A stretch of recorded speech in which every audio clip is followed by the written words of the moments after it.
जांभूळ हे नाशिवंत जरी असेल तरी याला मार्केटमध्ये खूप चांगला भाव असतो आणि एक चांगल्या प्रकारची बाग या भागामध्ये उभी राहील। उभे आहोत हे विजया जांभूळवन आहे।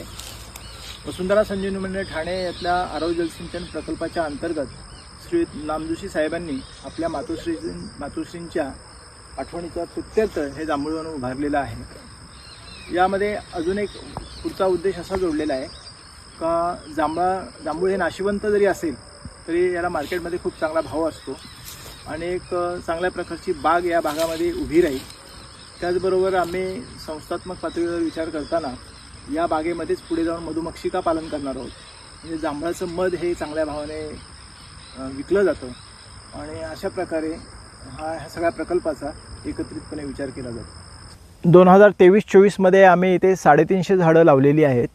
ही सगळी बहाडोली जातीची झाडं आहेत, मोठी जांभळं आहेत ज्यांना मार्केटमध्ये चांगला उठाव असतो आणि एक साधारणतः 5 वर्षानंतर याचं उत्पादन चालू होईल आणि शेतकऱ्यांसाठी हे चांगलं फळ म्हणजे चांगले पैसे देणारे हे नगदी असं फळपीक आहे।